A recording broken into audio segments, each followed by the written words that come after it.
Hello guys, welcome to my channel RN Academy. In the today's lecture, I will be teaching you history of Indian Railway, which is a very important for RRB NTPC and RRB D group. तो मैं bilingual में ये session लेने वाला हूँ, जहाँ की English medium as well as Hindi medium student को ये लेक्चर फायदेमंद रहे। तो शुरू करते हैं हम आज का लेक्चर।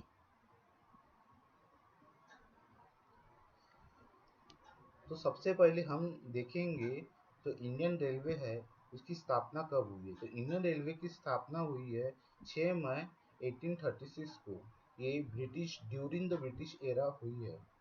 और आज के जो मिनिस्टर है वो है अश्विनी वैष्णव और चेयरपर्सन है सुनीत शर्मा। ये हो गई इंडियन रेलवे की ब्रीफ इंट्रोडक्शन। ये इंडियन रेलवे का लोगो है, आप यहाँ देख सकते हैं लोगो।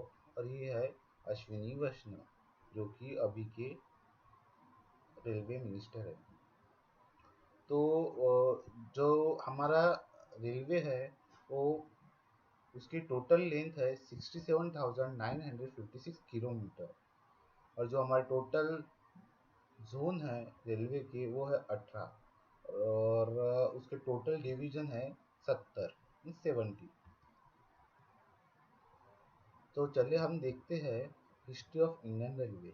तो सबसे पहले जो प्रपोजल इंडियन रेलवे का लाया गया है वो है मद्रास में 1832 में। उसके बाद हम देखेंगे कि जो ट्रांसपोर्ट रेलवे है, ट्रांसपोर्ट ट्रेन जो शुरू हो गई थी to carry out the construction work for making different buildings society. तो सबसे पहले जो रेलवे शुरू हुई थी वो थी रेड हिल्स रेलवे। तो जो कि शुरू हुई थी रेड हिल्स से लेके चिंताडीपेट जो कि मद्रास में है। और वो रेलवे 1837 को शुरू हुई थी। और वहाँ का जो चीफ इंजीनियर था वो था अर्थर कॉटन। उसके बाद जो रेलवे शुरू हो गई थी जो कि गोदावरी डैम कंस्ट्रक्शन में के काम आई थी, वो शुरू हुई थी डोलेश्वरम से लेके राजामुंड्री तक। और वो रेलवे 1845 में शुरू हुई थी जो कि सेम इंजीनियर अर्थर कॉटन से शुरू हुई थी। उसके बाद जो रेलवे शुरू हुई थी वो थी Solani aqueduct railway which started in 1851 इन रुड़की हिमाचल प्रदेश। और whose chief engineer was Robbie Cotley. Now we will be seeing the next slide. So the passenger train. So first passenger train is started on 16th April 1853, which is started from Boribandar to Thane, uh, and which covered total distance of 34 kilometer. It is very important point to remember with respect to exam, uh, has been asked in DFCCIL exam। फिर उसके बाद जो train शुरू हुई थी वो थी 15 अगस्त को 1854 को, जो कि हावड़े से लेके हुगली तक थी, जिसका टोटल किलोमीटर डिस्टेंस था 37 किलोमीटर। उसके बाद जो पैसेंजर ट्रेन शुरू हुई थी 1 जुलाई 1856 को, जो कि रोयापुरम से आरकोट तक 97 किलोमीटर की दूरी तय की थी। 3 फरवरी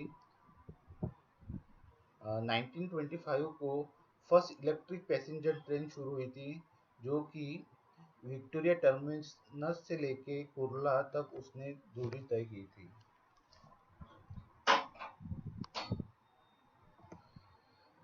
इंडियन रेलवे, जब हम ब्रिटिश एरा से हमें इंडिपेंडेंस मिला तो इंडियन रेलवे में डिफरेंट जोन ऑर्गेनाइज किए गए। तो सबसे पहले जो जोन आया था वो था साउदर्न जोन, जो कि 14 अप्रैल 1954 को वो वो को शुरू किया गया था, क्रिएटेड किया गया था। उसके बाद सेंट्रल जोन आया था जो कि 5 नवंबर 1951 को शुरू किया गया था। उसका वेस्टर्न जोन आया था जो कि सेम तारीख 5 नवंबर 1951 को शुरू किया था। तो ये भी आपको एग्जाम पॉइंट ऑफ व्यू से बहुत ही इम्पोर्टेंट है। जो भी स्लाइड में मैंने डाला हुआ है वह मैंने खुद प्रिपेयर किया है, और जो भी एग्जाम पॉइंट ऑफ व्यू से इम्पोर्टेंट है वो पूरी चीज़ें मैंने पीपीटी में, लेक्चर में डालने की कोशिश की है। जो सबसे पहले एसी ट्रेन शुरू हुई थी वो हुई थी 1956 में, जो चली थी हावड़ा से लेके दिल्ली, और उसे आज हम पूर्वा एक्सप्रेस कहते हैं। जो कंप्यूटराइज और रिजर्वेशन जो शुरू हुआ था वो सबसे पहले 1986 में शुरू हुआ था दिल्ली में। इन 1988 में शताब्दी एक्सप्रेस शुरू हुई थी दिल्ली से लेके झांसी तक। बाद में उसे बढ़ाकर भोपाल तक लिया गया। उसके दो बाद सेल्फ प्रिंटिंग टिकट मशीन शुरू हुई थी जिसे हम SPTM भी कहते हैं दिल्ली में। और एयर कंडीशन 3 टायर कोचेस और स्लीपर क्लास को अलग अलग किया गया था इन 1983। उसके बाद कूपन वैलिडेटिंग मशीन जो कि हम आज रेलवे CST में देखते हैं वो शुरू की गई थी 1988 में। और फरवरी 2000 में इंडियन रेलवे को ऑनलाइन किया गया था। ये इंडियन रेलवे का ऑर्गेनाइजेशन का चार्ट है। यहाँ हम देख सकते हैं कि मिनिस्ट्री ऑफ रेलवे एक स्टैट्यूटरी बॉडी है। उसके अंदर मिनिस्ट्री ऑफ स्टेट है, और मिनिस्ट्री ऑफ स्टेट के अंदर रेलवे बोर्ड है जिसका चेयरपर्सन आज सुनीत शर्मा है। और चेयरपर्सन जो रेलवे बोर्ड का है उसके अंदर सेक्रेटरी आएंगे, RPF का डायरेक्टर जनरल आएगा, और director general of railway health services आएंगे। साथ ही साथ रेलवे बोर्ड के अंदर इलेक्ट्रिकल के मेंबर आएंगे, जे मैं आगे के लेक्चर में उसके बारे में बताऊंगा। स्टाफ आएगा, मेंबर ऑफ इंजीनियर्स आएंगे, मैकेनिकल में इंजीनियर्स मेंबर आएंगे, ट्रैफिक मेंबर्स आएंगे, और financial commission to to develop railway infrastructure और to finance the railway infrastructure. उसके बाद आएंगे जोनल रेलवे में उसके जनरल मैनेजर रहेंगे। हमने पहले ही देख चुके हैं कि टोटल जोनल जो है वो कि 18 है, और उसके जो कौन से हम देखेंगे, जो कि सेंट्रल है, ईस्टर्न है, ईस्ट सेंट्रल है, ईस्ट कोस्ट है, मेट्रो रेलवे कोंकण है, सदर्न रेलवे है, नॉर्थ सेंट्रल रेलवे है, नॉर्थ ईस्टर्न रेलवे है, नॉर्थ ईस्टर्न फ्रंटियर रेलवे है, नॉर्थ वेस्टर्न रेलवे है, southern southern railway, southern eastern railway, southern eastern central railway, southern western railway, western railway, western central railway. तो हम इसे ऐसे याद रख सकते हैं कि जैसे हमने मैप में पढ़ा और उसको मैप को कैरेक्टराइजेशन क्लासिफाइड करके हम इसे याद रख सकते हैं। अभी जो कि लोकोमोटिव्स है वो लोकोमोटिव्स कहाँ बनते हैं, वो प्रोडक्शन यूनिट उसके कहाँ कहाँ है वो हम देखेंगे। तो चित्तरंजन लोकोमोटिव्स वर्क है जो कि एक लोकोमोटिव बनाने के काम में आती है। लोकोमोटिव मतलब जो रेलवे के जो इंजिन्स रहते हैं और जो रेलवे की बोगीज रहती है उसको खींचने के लिए जो यूज़ की जाती है वो लोकोमोटिव्स है। तो हमारे रेलवे खुद ये लोकोमोटिव्स तैयार करते हैं। तो उसके बाद डीजल लोकोमोटिव वर्क्स है। मतलब जो कि लोकोमोटिव्स है जो कि स्टीम स्टीम पर भी चल सकते हैं, डीजल पर भी चल सकते हैं, और इलेक्ट्रिक पर भी चल सकते हैं। तो डीजल के भी है, और इसके हम लोकेशन कहाँ है वो हम आगे की स्लाइड में देखें। इंटीग्रल कोच फैक्ट्री जो कि कपूरथला में है, rail coach factory, railway wheel factory जो कि बेला में है। ऐसे उसके सेंटर कहाँ कहाँ है वो हम आगे की स्लाइड में पढ़ेंगे। डीजल लोको मॉडरेशन वर्क है जो कि चीफ एडमिनिस्ट्रेटिव ऑफिसर के अंदर काम आता है। तो central organisation railway electrification.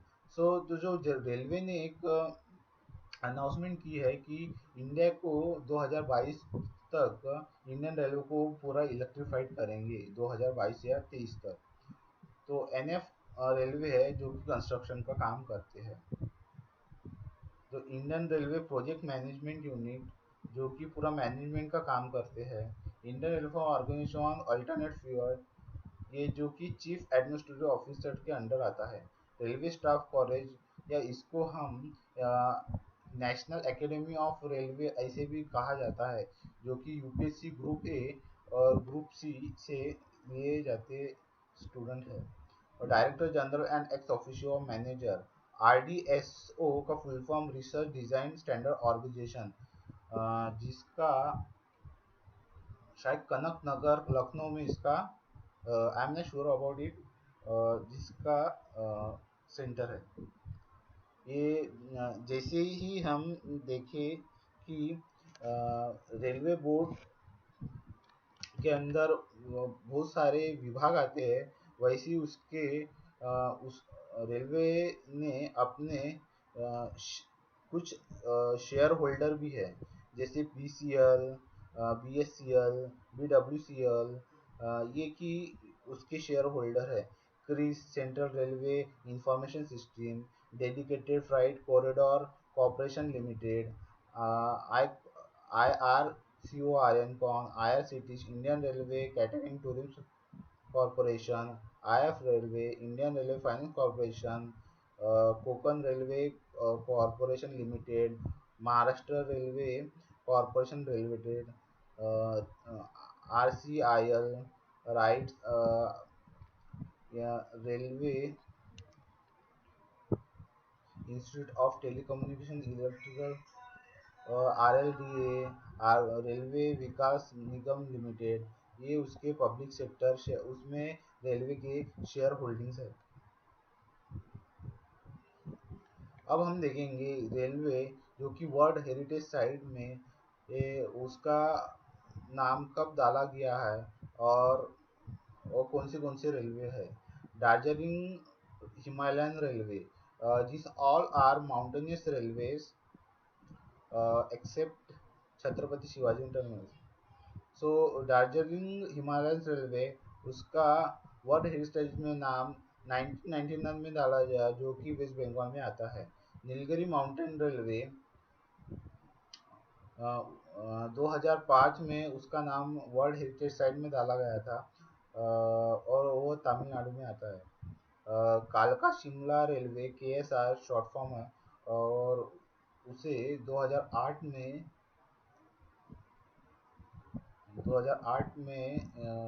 World heritage sites में डाला गया था। हिमाचल प्रदेश में उसका लोकेशन है। छत्रपति शिवाजी टर्मिनस जो कि 2004 में महाराष्ट्र वर्ल्ड हेरिटेज साइट में डाला, जो महाराष्ट्र में है। महाराष्ट्र में दो और वर्ल्ड हेरिटेज साइट है, एलोरा और अजंता, जो कि औरंगाबाद से 34 से 25 किलोमीटर या 30 किलोमीटर है अंदर। अभी जैसी railway passenger railway flight railway service provide देने का काम करती है, वैसे ही टूरिस्ट सेक्टर को बढ़ावा देने के लिए, टूरिज्म सेक्टर को बढ़ावा देने में एक रेलवे महत्वपूर्ण काम करता है। तो पैलेस ऑफ व्हील जो कि दिल्ली से लेके आगरा है, वह उदयपुर, रणथंभौर, ये राजस्थान में घुमाने का काम करती है। The royal Rajasthan of wheel, ये भी एक टूरिस्ट ट्रेन है। महाराजा एक्सप्रेस, ये भी राजस्थान में कवर करती है। डेक्कन ओडिसी, महाराष्ट्र और गोवा में जितने भी टूरिस्ट स्पॉट है, जैसे कि अजंता अलोरा है, गोवा में है, जो कि ओल्ड ओल्ड चर्च है गोवा में। ये जो ट्रेन है वहाँ लोगों को वो सर्विस प्रोवाइड करती है। महापरिवहन एक्सप्रेस है, जो कि बुद्धिस्ट सर्किट लग्जरी ट्रेन है, जो लुम्बिनी, श्रावस्ती, सारनाथ, जो बुद्धिस्ट पीपल है, जो कि ये पसंद करते हैं कि लुम्बिनी श्रावस्ती सारनाथ, जो कि जहाँ बुद्ध का जन्म हुआ था, सारनाथ में उसने फर्स्ट सरमन दी थी। तो ये जगह टूरिस्ट ट्रेन अपना इंडियन रेलवे प्रोवाइड करता है। फेरी क्वीन है, दिल्ली से अलवर से चलती है। ये कि स्टीम इंजन पर चलने वाली दुनिया की पुरानी ट्रेन है, सबसे पुरानी। ये बहुत इम्पोर्टेंट पॉइंट है जो कि एग्जाम में आ सकता है। उसके बाद हम देखेंगे जो कि इंडियन रेलवे ने बाकी देशों के साथ भी लिंक किया गया है। तो मैत्री एक्सप्रेस है, जो कि कोलकाता से लेके ढाका में जाता है, जो कि बांग्लादेश में है। बंधन एक्सप्रेस है, जो कोलकाता से लेके खुलना में जाता है, वो भी ढाका देश में है। समझौता एक्सप्रेस है, जो दिल्ली से लेके लाहौर में जाता है, जो कि इंडिया और पाकिस्तान को लिंक करता है। इंडो साइलोन बोटमेल एक्सप्रेस है, जो इंडिया और श्रीलंका से है। थार एक्सप्रेस है, जो कि जोधपुर और कराची से लिंक करता है, हमें इंडिया और पाकिस्तान को लिंक करता है। नेपाल है, जो जयनगर और बीजापुर से लिंक करता है। ये सब पॉइंट आपको एग्जाम पॉइंट ऑफ व्यू से रिमेम्बर करने हैं। हमने देखा है कि Indian railway flight services, tourism services, वैसी एजुकेशन और रिसर्च सर्विसेज भी प्रोवाइड करते हैं। तो रिसर्च सर्विस के लिए RDSO मतलब रिसर्च डिजाइन स्टैंडर्ड ऑर्गेनाइजेशन, जो कि मनक नगर लखनऊ में है। National academy of Indian railway, national staff college, जो कि वडोदरा में है। केन Indian railway of civil engineer, जो कि पुणे में है। यहाँ में जो भी लोग लगते हैं वो लोग UPSC देके उनका सिलेक्शन होता है, वो डिफरेंट डिफरेंट पोजीशन में लगते हैं। उसके बाद इरमी है, जो कि Indian railway mechanical and electrical, उसका सेंटर जमालपुर में है। इंडियन इरिसेट है, Indian railway for technical and telecommunication, उसका लोकेशन सिकंदराबाद में है। RIITM है, जो इंडियन रेलवे ट्रांसपोर्ट है, उसका लोकेशन लखनऊ में है। Thank you for watching this video. If you like this video, so please subscribe, comment on this channel. I'll be giving all the information regarding the railway in the next lecture. So thank you for watching this video. So आपको ये video कैसा लगा please बताइए, और इस video को ज़्यादातर लोगों में स्प्रेड कीजिए। और इस पर आपको कुछ कमेंट करना है तो आप कमेंट भी कर सकती है और मुझे बता सकती है कि इस वीडियो में कुछ और ऐड करूं, ताकि हम और लोगों तक ये जो एजुकेशन रिवोल्यूशन शुरू है और उससे फैला सके। So thank you for watching this video.